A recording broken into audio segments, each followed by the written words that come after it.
New year की party का तमाचा। नमस्कार दोस्तों, सानिया वॉइस स्टोरी चैनल में आप सभी का स्वागत है। तो दोस्तों, आज की कहानी है न्यू ईयर की पार्टी का तमाचा। 75 वर्षीय गीता जी एक बेंच पर बैठी अपनी किस्मत को कोस रही थी। तभी एक 10 वर्ष का प्यारा सा बच्चा अपनी छोटी सी साइकिल चलाते हुए पार्क में आया और साइकिल से उतरकर इधर उधर घूमने लगा। तभी उस बच्चे की नज़र वहाँ बैठी गीता जी पे गई तो वो दौड़कर उनके पास आकर बोला, दादी माँ, आप यहाँ क्यों बैठी हैं? आपको ठंड लग जाएगी। गीता जी ने जब उस बच्चे के मुंह से दादी माँ नाम सुना तो उनकी आंखों से आंसू झलक आए, क्योंकि आज तक किसी ने उन्हें इतने प्यार से नहीं बोला था। तभी उस बच्ची ने गीता जी का हाथ पकड़ के कहा, अरे दादी माँ, आपको तो बहुत तेज बुखार है। तो गीता जी उस बच्चे के हाथ से अपना हाथ छुड़ाते हुए बोली, अरे नहीं बेटा, तुम मुझे मत छुओ वरना तुम भी बीमार हो जाओगे। कोई बात नहीं दादी माँ, मेरी माँ डॉक्टर है, वो मुझे तुरंत ठीक कर देगी। और तुम भी चलो ना दादी माँ, वो आपको भी ठीक कर देगी। उस बच्चे ने गीता जी को खींचते हुए कहा तो गीता जी बोली, अच्छा बेटा, यह बताओ तुम्हारा नाम क्या है? तो वो बच्चा बोला, अरे दादी माँ, आप भी कितनी भुलक्कड़ हो गई, आपने तो मेरा नाम रखा था और आप ही भूल गई। गीता जी को कुछ समझ ही नहीं आ रहा था कि वो बच्चा ऐसा क्यों कह रहा है। तभी वो बच्चा हंसकर बोला, हो सकता है दादी माँ, आपकी उम्र ज़्यादा हो गई है, तभी आप सब कुछ भूल गई हैं, और मैं तो आपका पोता दीपक हूँ, आप मुझे इतनी जल्दी कैसे भूल गई। कहते हुए वो बच्चा गीता जी को वहाँ से खींचकर अपने घर की तरफ ले जाने लगा। बेटा, ऐसे किसी को अपने घर नहीं ले जाते, तुम्हारे मम्मी पापा तुम्हें ढूंढ रही होंगे, तुम अपने घर जाओ। बेटा, गीता जी ने उसके सर पे प्यार से हाथ सहलाते हुए कहा तो वो कहने लगा, अरे दादी माँ, लगता है आप उम्र के साथ साथ सठिया भी गई हो। कहकर वो बच्चा मुंह पर हाथ रखकर हंसने लगा, आप मेरी दादी माँ हो, मैं किसी को ऐसे थोड़ी ना अपने घर ले जा रहा हूँ। चलो ना दादी माँ, अपने घर चलो। गीता जी के लाख मना करने के बावजूद भी वो बच्चा नहीं माना तो हार कर गीता जी अपनी लाठी की टेक से धीरे धीरे उसके साथ चल दी। छोटा बच्चा दीपक गीता जी का हाथ पकड़ के अपने घर के गेट तक पहुंच गया। गेट खोलकर जैसे ही अंदर घुसने लगा तो अंदर से उसके पापा मोहन की आवाज़ आ रही थी, दीपक बेटा, ऐसे अकेले कहाँ चले गए थे? अब तुम बहुत शैतान हो गए हो, तुमसे मैंने मना किया था ना कि ऐसे बाहर नहीं जाते। अभी रुको, मैं तुम्हें बताता हूँ। मोहन अपने बेटे दीपक को घर के अंदर से थोड़ी कड़क आवाज़ में बोल रहे थे। तभी दीपक गीता जी का हाथ छोड़कर उसने बोला, आप यहीं पर रुकना दादी माँ, मैं अभी पापा को बुला कर लाता हूँ। कहकर वो दौड़कर घर के अंदर चला गया। इधर गीता जी दीपक के पापा मोहन की आवाज़ सुनकर सोचने लगे कि उनको इनके घर के अंदर नहीं जाना चाहिए, क्योंकि कहीं उन्होंने उनको धुतकार कर भगा दिया तो उनकी वेशभूषा भी तो ऐसे ही है। वैसे भी गीता जी की हालत देखकर कोई भी उनसे ढंग से बात तक नहीं करता था, तो घर में घुसने की बात तो दूर की बात है। फिर सोचने लगे कि दीपक तो अभी छोटा बच्चा है, उसे यह सब कहाँ पता है कि कौन छूत है और कौन अछूत है। नहीं, मुझे इनके घर नहीं जाना चाहिए, सोचते हुए गीता जी डंडे के सहारे से धीरे धीरे उनके घर से चली गई। जब दीपक जैसे ही अंदर गया तो अपने पापा की उंगली पकड़ कर खींचते हुए बोला, पापा बाहर चलो ना, मुझे आपको दादी माँ से मिलवाना है। चलो ना पापा। दीपक की बात सुनकर मोहन ने कहा, बेटा, फिर से तुम शरारत करने लगे हो। बोला ना दादी माँ भगवान जी के पास चली गई हैं, तुम ना बहुत शैतान हो गई हो, अब तुम्हारी पिटाई करनी पड़ेगी। प्यार से उसको गोद में उठाते हुए मोहन ने कहा। तो दीपक बोला, नहीं पापा, देखो ना दादी माँ बाहर खड़े हैं, उन्हें बहुत तेज बुखार है, पहले आप बाहर चल कर देखो तो सही। दीपक के बार बार कहने पर मोहन बाहर जाकर देखने लगा तो उसे वहाँ कोई भी नहीं दिखाई दिया। बेटा, यहाँ पर तो कोई भी नहीं है। नहीं पापा, यहाँ मेरी दादी माँ थी, मैं दादी माँ का हाथ पकड़ के यहाँ पर लाया था, वो यहीं पर खड़ी थी, मैं सच बोल रहा हूँ पापा। ठीक है मेरा प्यारा बच्चा, अब रोना नहीं, कल तो मेरे बेटी का बर्थडे है, बताओ बताओ मेरे प्यारे बेटे को क्या चाहिए गिफ्ट में। मोहन ने उसका उसको प्यार से सहलाते हुए कहा। लेकिन दीपक तो एक ही रट लगाए हुए था, दादी माँ यहीं पर थी, मुझे दादी माँ चाहिए। तभी मोहन जल्दी थोड़ी तेज आवाज़ में बोला, बस बहुत हो गया, अब चुपचाप सो जाओ।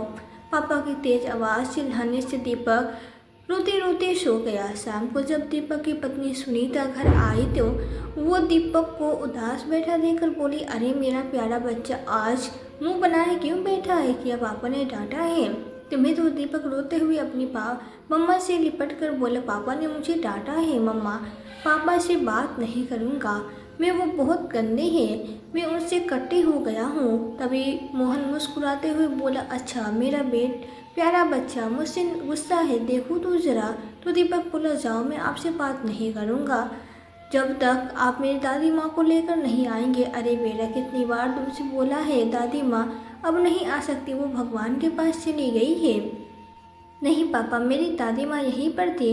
तभी सुनीता को आश्चर्य भरी निगाहों से देखने लगी तो मोहन बोला, अरे ये सुबह सुबह बारिश रुकने के बाद छुपकर घर से बाहर निकल गया था तो मैंने इसको डांट दिया, तब से ये मुझसे गुस्सा है और सुबह से बस दादी माँ की रट लगाए रखी है।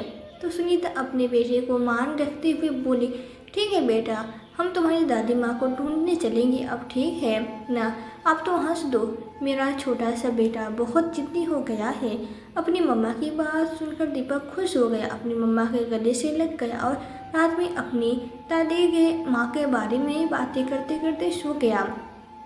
उसके सोने के बाद सुनीता और मोहन भी सोचे पड़ गए कि बच्चे झूठ तो नहीं बोलते हैं, लेकिन यह भी तो संभव नहीं है कि उसकी दादी माँ जिंदा है। खैर, वो दोनों भी अपने बच्चे का भ्रम मानकर सो गए।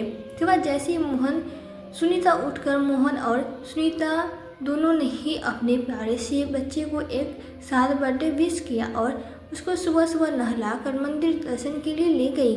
आज मोहन और सुनीता दोनों ने ही अपने काम से छुट्टी ले रखी थी। मोहन और सुनीता दीपक के हर जन्मदिन पे उसे पास के ही मंदिर में जरूर ले जाते थे, क्योंकि बहुत मुश्किलों के बाद उन्हें यह बेटा पैदा हुआ था। इसलिए हर साल माता रानी के दर्शन करके उसको धन्यवाद करते थे और गरीबों में भोजन बांटते थे। आज भी उन्होंने सबसे पहले माता रानी की पूजा की। उन दोनों ने मिलकर जो भोजन तैयार किया था उसको गरीबों में बांटा और कुछ देर के लिए मंदिर के प्रांगण में बैठ गई तो दीपक वहाँ पर खेलने लगा। तभी एक वृद्ध महिला वहाँ सूखे पत्तों को झाड़ू से इकट्ठा कर रही थी। जैसे दीपक की नज़र उस महिला पे पड़ी तो वो फिर से दौड़कर उनके पास गया और, अरे दादी माँ, आप कहाँ चली गई थी? दीपक की आवाज़ सुनकर वो वृद्ध महिला यानी कि गीता जी चौंक गई, क्योंकि वो दीपक की आवाज़ को अच्छे से पहचान चुकी थी। तभी दीपक बोला, अरे दादी माँ, कल आप कहाँ चले गए थे? आपके जाने के बाद मैं कितना रोया था, अब बहुत गंदे हैं, आप हर बार मुझे छोड़कर चली जाती हैं। अरे नहीं बेटा, ऐसे नहीं बोलते। तभी दीपक भागकर मोहन और सुनीता के पास गया और उसका हाथ पकड़कर गीता जी के पास लाया और बोला, यह देखो पापा, आप कल बोल रहे थे ना कि दादी माँ नहीं है, यह देखो, यह रही मेरी दादी माँ। मम्मा देखो ना, दादी माँ की तबीयत ठीक नहीं है, इन्हें कल बहुत तेज बुखार था, आप इनको देखो ना। बोलते हुए दीपक गीता जी का हाथ अपनी मम्मा सुनीता के हाथ में रख दिया तो सुनीता देखने लगी कि गीता जी को तो वास्तव में बहुत तेज बुखार था। तभी शोर सुनकर मंदिर के पुजारी भी वहां आ गए और बोले, अरे बेटा, यह तो बहुत दुखियारी है, ये कभी कभी यहाँ आ जाती है और बैठकर घंटे रोती रहती है, कभी मन ठीक रहता है तो ऐसे ही मंदिर के पत्ते इकट्ठे कर लगती है, लेकिन लगता है बेचारी का इस दुनिया में कोई नहीं है। बोलते हुए मंदिर के पुजारी आरती के लिए चले गए। तभी दीपक बोला, माँ, दादी को दवा दो और मेरी दादी माँ जल्दी से ठीक हो जाएगी तो फिर मेरे साथ खेलने लगेगी, क्योंकि आप लोग तो अपनी अपनी काम पे चले जाते हो, मैं घर पे अकेला रह जाता हूँ, मेरी दादी माँ को घर पे ले चलो ना। सुनीता वैसे भी एक डॉक्टर थी, उसने गीता जी को ऐसी हालत में देखा तो उनको अपने घर ले आए और उनको एक गिलास दूध के साथ दवा खाने को दे दिया। थोड़ी देर आराम करने के बाद गीता जी उनके घर से जाने लगी तो दीपक उनका हाथ पकड़ कर बोला, दादी माँ, आप कहाँ जा रही हो? प्लीज़ दादी माँ, अब आप कहीं मत जाइए, कहते हुए वो गीता जी से लिपट गया। तो सुनीता और मोहन बोले, आप अभी कहीं मत जाना, क्योंकि आप अभी पूरी तरह से ठीक नहीं हुई है। तो गीता जी बोली, बेटा मेरा क्या है, मैं कहीं भी रह जाऊंगी। तुम लोगों ने इतना कुछ किया, कौन करता है किसी अनजान के लिए। सभी मुझे दुत्कारते रहते हैं, सब लोग मेरी इस तरह की दशा से दूर भागते हैं। तुम लोगों ने मेरे लिए इतना किया, तुम लोगों को हमेशा भगवान खुश रखे। बेटा बोलकर गीता जी पहाड़ की तरफ चलने लगी। तो सुनीता बोली, अरे नहीं अम्मा जी, जब आप अच्छे से ठीक नहीं हो जाएंगी तब तक आप कहीं भी नहीं जाएंगी। वैसे भी दीपक आपको दादी बोल रहा है, वो आपके बगैर नहीं रहेगा, इसलिए अब आप यहीं पे आराम से रहिए। इतनी प्यारी भरी बातें सुनकर गीता जी रुकने के लिए मान गई। पर कुछ दिन बीते तो गीता जी के शारीरिक स्वास्थ्य में बहुत सुधार आ गया। उनको सही समय पे दवा खाना और फल मिलने के से वो शारीरिक रूप से स्वस्थ नजर आने लगी थी। दीपक भी उनके साथ खुश रहने लगा। गीता जी भी उनको अच्छी अच्छी बातें सिखाती। एक दिन सुनीता और मोहन बैठे बैठे चाय पी रहे थे, साथ में गीता जी भी बैठी थी। तो सुनीता ने कहा, अम्मा जी अगर आप बुरा ना माने तो एक बात पूछूं। हाँ पूछो बेटा, ज़रूर पूछो। अम्मा जी आपका भी तो परिवार होगा, आपके भी तो बच्चे होंगे, फिर आप इस अवस्था में यहाँ अकेले कैसे पहुँच गए। तो गीता जी उदास मन से बोली, बेटा मेरा भी एक छोटा सा परिवार था, पर अब पता नहीं कहाँ है। सुनीता ने प्रश्नवाचक निगाहों से पूछा। तो गीता जी बोली, हाँ बेटा, आज से 3 साल पहले मैं मेरे पति मुकेश जी तीर्थ यात्रा पर गए थे, लेकिन तीर्थ यात्रा करने के बाद हम लोग अपने घर वापस लौट ही रहे थे कि रास्ते में हम लोग का एक्सीडेंट हो गया। एक्सीडेंट इतना भयानक था कि मेरे पति की मृत्यु तुरंत ही हो गई और मैं अभागन बच गई, तो अपने पति के आखिरी दर्शन भी नहीं कर पाई। मेरे एक बेटा है मनोज और उसकी पत्नी का नाम सीमा है, और उनके 2 बच्चे रोहन और बंटी हैं। जब तक मेरे पति थे तब तक उस घर में मेरा ही राज चलता था, कोई भी मुझसे ऊंची आवाज़ में बात नहीं करता था। लेकिन मेरे पति की मृत्यु के बाद तो मैं बेटे बहू के ऊपर मानो बोझ ही बन गई थी, क्योंकि एक्सीडेंट के बाद मैं अपने कामों के लिए भी उन पर आश्रित हो गई थी। एक दिन मेरी बहू सीमा अपने पति से बोले कि मैं इस बुढ़िया से तंग आ चुकी हूँ, इसने तो मेरा जीना हराम कर रखा है। तो मेरा बेटा भी बोला, हाँ सीमा तुम सही कह रही हो, लेकिन माँ जी को कहीं छोड़कर भी तो नहीं आ सकती हैं। अब झेलना तो पड़ेगा ही, पता नहीं इनको भी बुढ़ापे में क्या पड़ी तीर्थ यात्रा पर जाने की, अब टूट फूट कर बैठ गई है। अब हमें जिंदगी भर इनका बोझ उठाना पड़ेगा। कोई नौकरानी भी नहीं लगा सकते, अगर कोई नौकरानी रखेंगे तो उसका भी खर्चा हमें ही उठाना पड़ेगा। मुझे नहीं पता था, आप चाहे कुछ भी कीजिए, लेकिन मैं अब इनका कोई भी काम नहीं करने वाली, भले ही मेरी तरह से कोई नौकरानी ही रख लीजिए। तो बेटे ने मेरे लिए एक काम वाली रख ली, लेकिन यह भी मेरी बहू को हजम नहीं हुआ। वो उस नौकरानी को भी परेशान करने लगी। वो नौकरानी मेरे काम करने की बजाय बहू का ही काम करने लगी।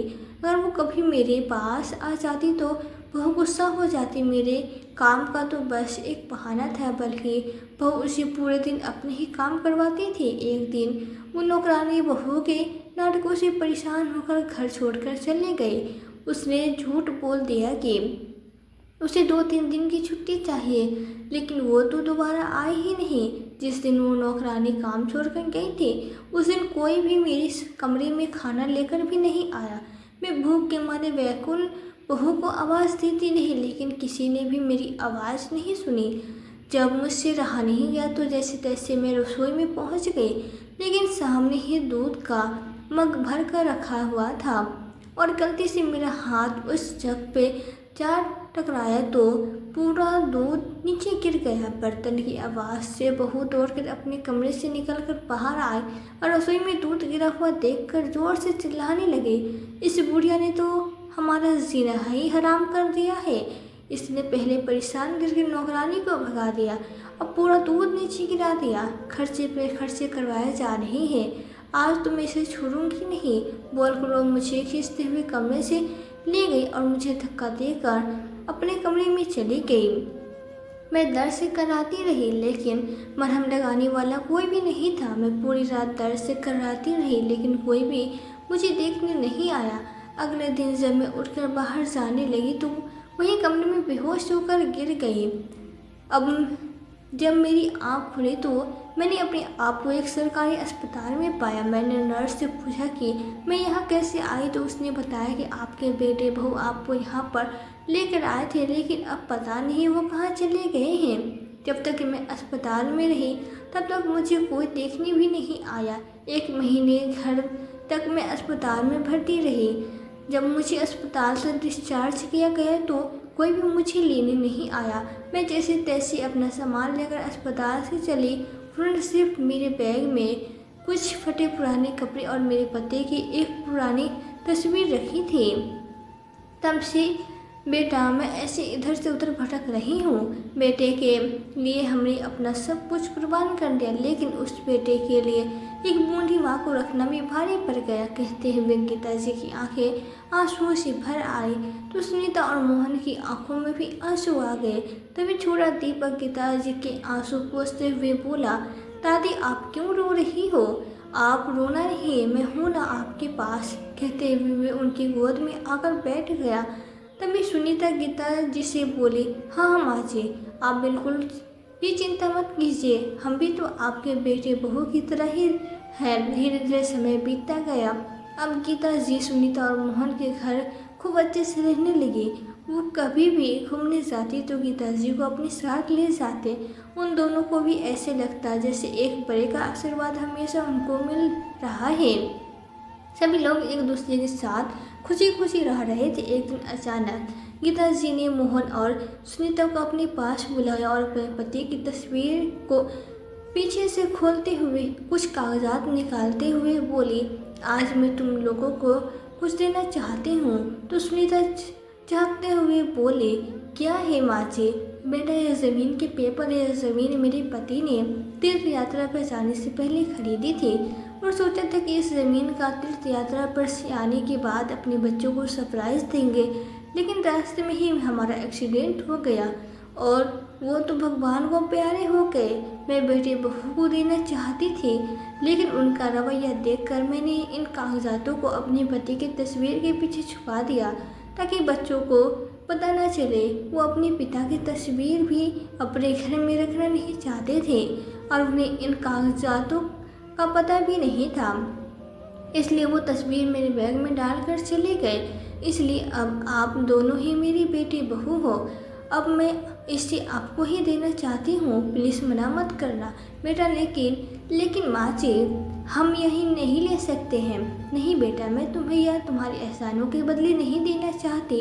अब मैं तुम्हें अपने बेटे बहू मान चुकी हूँ, इसलिए मेरा प्यार समझ के रख लो बेटा। तो सुनीता और मोहन कुछ देर के लिए कुछ नहीं बोले क्योंकि उस ज़मीन की कीमत आज कम से कम 50 लाख रुपए की थी, क्योंकि वहाँ पहले कुछ भी नहीं था और 3 साल के अंदर वहाँ पे हाईवे जो जाने की वजह से ज़मीन के दाम एकदम से आसमान को छूने लगे। उसको तो खरीदना हम लोगों के लिए नामुमकिन है। माँ जी हम यह नहीं ले सकते। हमने आपकी सेवा किसी लोभ में आकर नहीं की, प्लीज़ माँ जी यह हम नहीं ले सकते। तो गीता जी एकदम से उदास हो गई। उनको ऐसे दुखी होते हुए देखकर सुनीता ने कहा, अच्छा ठीक है माँ जी आप परेशान मत होइए, हम आपकी बात मान लेते हैं, लेकिन आपको भी हमारी एक बात माननी होगी। हम इस ज़मीन पे एक अस्पताल बनवाए, वो भी आपके नाम पर, और वहाँ पर गरीबों का फ्री में या बहुत ही कम पैसों में इलाज करवाएंगे। लेकिन इस अस्पताल की बागडोर आपके हाथों में ही होगी। यह बात सुनकर गीता जी को खुशी से चहक उठी। अरे बेटा इससे अच्छा क्या हो सकता है कि उस ज़मीन पे एक अस्पताल बन जाएगा, लेकिन अस्पताल बनाने में तो बहुत पैसे लगेंगे बेटा। तो मोहन बोला, माँ जी आप इसकी चिंता मत करिए क्योंकि आपकी यह ज़मीन बहुत ही बड़ी है। अगर हम आपका आधा हिस्सा बेच देंगे तो हमें इससे अच्छे खासे पैसे मिल जाएंगे और कुछ हम उस प्रॉपर्टी पर लोन ले लेंगे जिससे अस्पताल आसानी से बन जाएगा।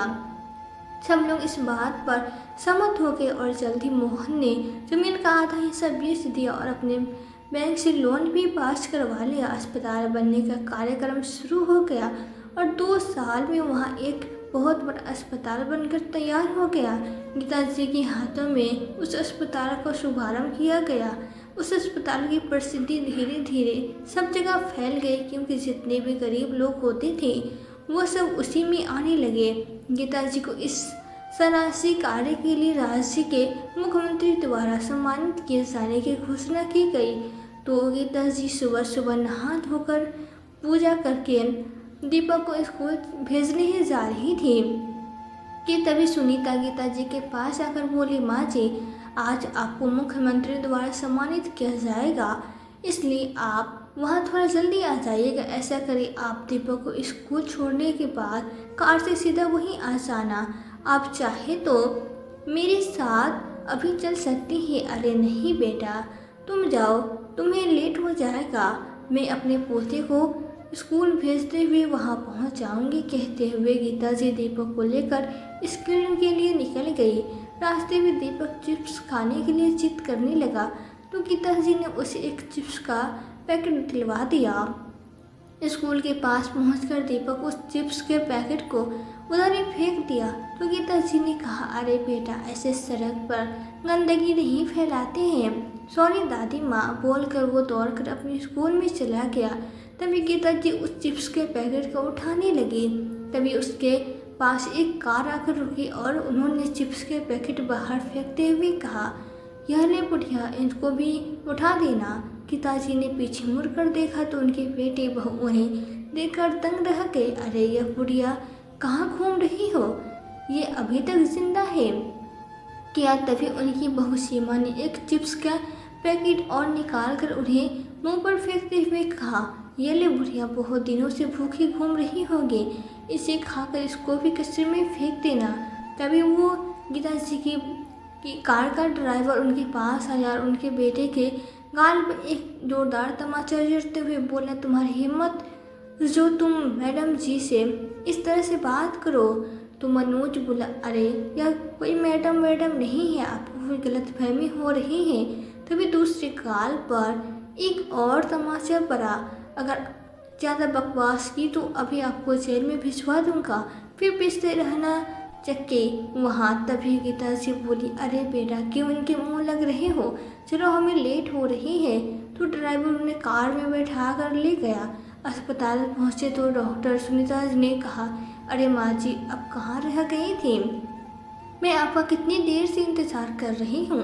चलिए जल्दी, मीटिंग शुरू होने वाली है, सभी लोग आपका इंतज़ार कर रहे हैं। तो गीता जी मीटिंग में पहुँच गई। इधर मीटिंग चल ही रही थी कि तभी अचानक नर्स दौड़ते हुए डॉक्टर सुनीता के पास आई और उन्हें बोली, मैडम जल्दी कीजिए, एक इमरजेंसी केस आया है, प्लीज़ आप जल्दी आ जाइए।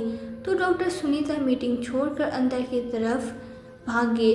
जब सुनीता अंदर आई तो देखा एक व्यक्ति बहुत ही गंभीर अवस्था में पड़ा हुआ है। उसकी एक टांग पूरी तरह से जख्मी थी।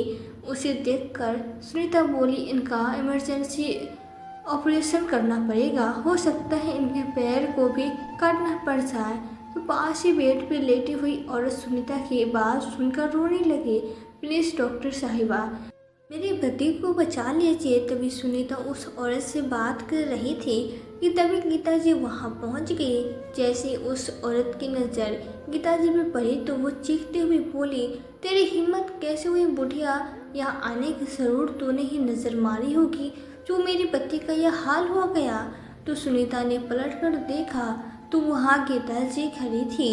तो सुनीता ने उस औरत से कहा, आपको पता भी है यह कौन है? वो औरत सुनीता की बात काटते हुए बोली, अरे मैं नहीं मैडम, आप नहीं जानती इसे, यह बहुत मनहूस है, पहले अपने पति को खा गई और अब मेरे हंसते खेलते परिवार पर नज़र लगा दी इसने। तभी सुनीता चिल्लाकर बोली, अगर तुम चुप नहीं हुई तो आपके लिए अच्छा नहीं होगा। मालूम भी है यह इस अस्पताल की मालकिन है, श्रीमती गीता जी। लगता है शायद आपने बाहर इनका नाम नहीं देखा होगा।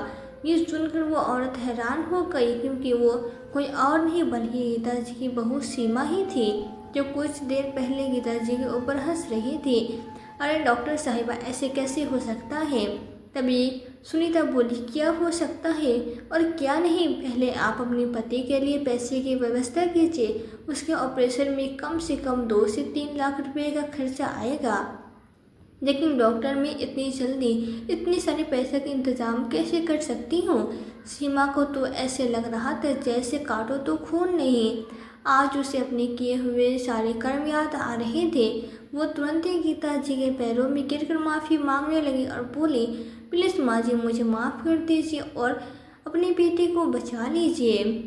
माँ जी, इधर सुनीता यह सब देखकर दंग रह गई।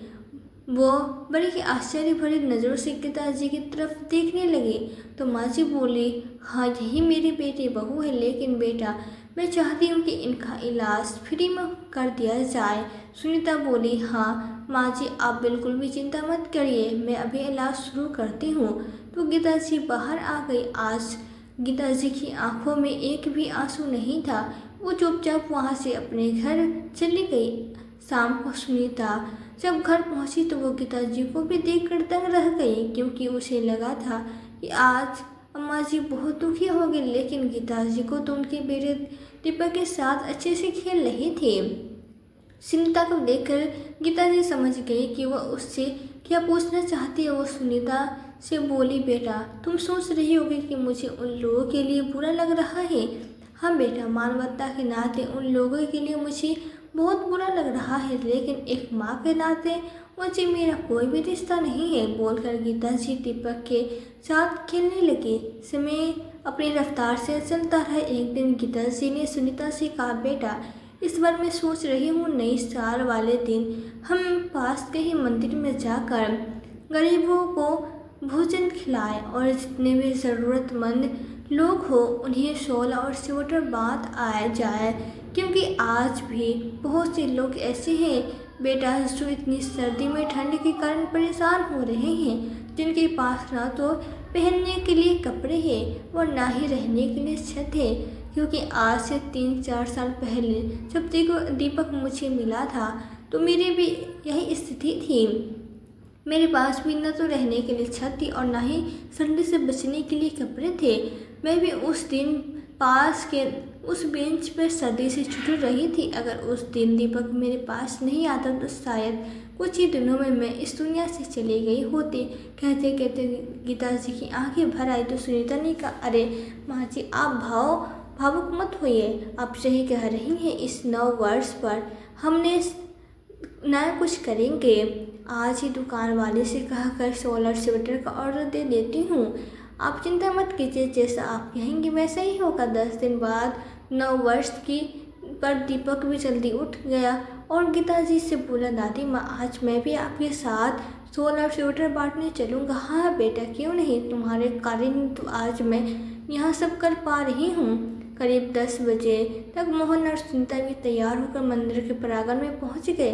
पहले सुनीता और गीता जी ने सबको भोजन कराया और फिर सभी को शॉल और स्वेटर बांटने के बाद जैसे सब लोग घर जाने के लिए अपने कार में बैठने लगे कि तभी उनकी बहू सीमा अपने पति मनोज को व्हील चेयर पे बैठाए वहां पहुंच गई और गीता जी के सामने हाथ जोड़कर माफ़ी मांगते हुए बोले, प्लीज़ माँ जी, हमें माफ़ कर दीजिए, हमने आप पर बहुत जुल्म किए हैं। प्लीज़ माँ जी, हमारे साथ घर चलो। देखिए माँ जी, आपने बेटे की हालत तो देखिए।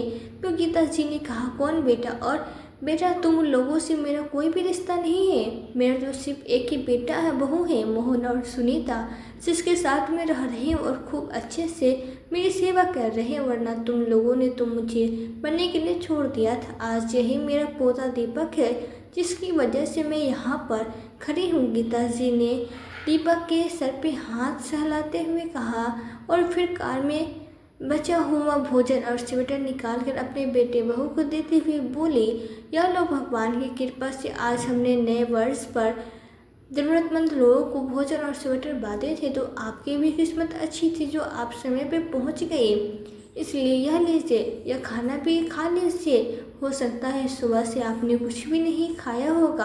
कहकर गीता जी अपने पोते दीपक का हाथ पकड़कर मोहन और सुनीता के साथ कार में बैठकर अपने घर की ओर चल दिया। आज उनके बेटे बहू मनोज और शिवा उन्हें जाते हुए देखते रह गए। तो दोस्तों पिताजी ने अपने बेटे बहू को माफ़ न करके सही किया या गलत, अपनी राय कमेंट बॉक्स में ज़रूर बताइए। तो दोस्तों यह थी हमारी आज की कहानी। आज की कहानी आपको कैसी लगी? यदि आपको कहानी अच्छी लगी हो तो वीडियो को लाइक और शेयर करके, चैनल पे यदि नए हो तो चैनल को सब्सक्राइब जरूर कर दें। साथ ही बेल आइकन को प्रेस कर दें ताकि आने वाली वीडियोस की नोटिफिकेशन आपको मिलती रहे। तो आज के लिए बस इतना ही। मिलती हूँ आपसे एक नई वीडियो में एक नई कहानी के साथ। कहानी में अंत तक बने रहने के लिए आपका दिल से बहुत बहुत धन्यवाद।